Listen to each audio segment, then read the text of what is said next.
In the previous screencast, I left you with a concluding question.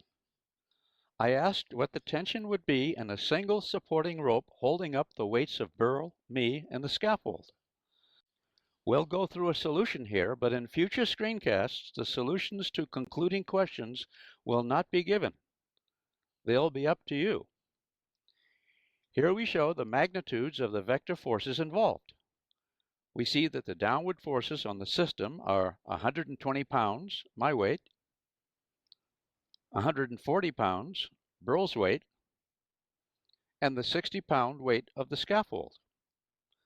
Most important, we see the tension in the right-hand rope is 0. Question: what's the tension T in the left-hand rope? We find T from the equilibrium rule, which states that the vector sum of all the forces acting on a steady system balance to 0. Here, vector sum means that the upward vectors are plus, downward vectors are minus. So for our scaffold, the single vector up minus the 3 vectors down equals 0. So from sum of the forces equals 0, T minus 120 pounds minus 140 pounds minus 60 pounds, and no tension in the right-hand rope, all equals 0. Solving for T equals 120 pounds plus 140 pounds plus 60 pounds, that's equal to 320 pounds. So we see the tension in the supporting rope is 320 pounds. All this makes sense. The upward tension equals the downward load it supports. As you continue in your study of physics, you're going to find something yum, that physics is structured common sense. Let's consider another example. Again, we show the magnitudes of the force vectors involved. 140 pounds for Burl, 60 pounds for the scaffold, and 120 pounds for my weight. Let's assume we know that the tension in Burl's rope is 170 pounds. Can you see how to find the tension in my rope, the right-hand rope? I hope so. From sum of the forces equals 0,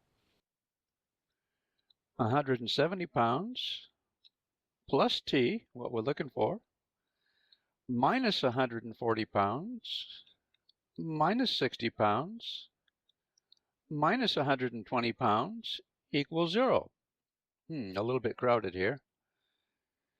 170 pounds plus T minus, combining the downward values, 320 pounds equals 0.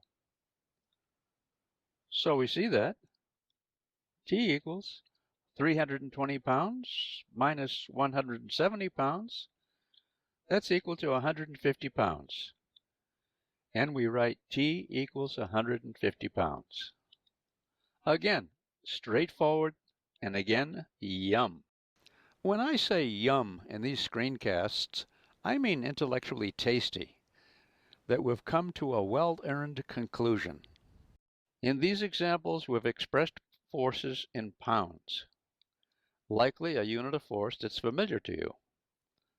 From now on, we'll use the scientific unit of force, the Newton. 1 Newton is a bit less than 1/4 of a pound. Burl's 140-pound weight converts to 635 newtons. My almost 120-pound weight, when pending signs, is 545 newtons. If this new system of units is unfamiliar to you, you'll get used to it. It won't be a big deal. Here we see me standing in the middle of the scaffold with Burl next to his rope. I'll mark forces in newtons. This time, let's suppose the tension in Burl's rope is 1,050 newtons.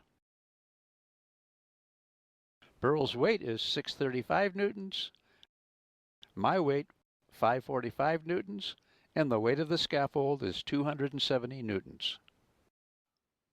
I want to leave you with a question. What is the tension in newtons in the right-hand rope? Until next time, good energy.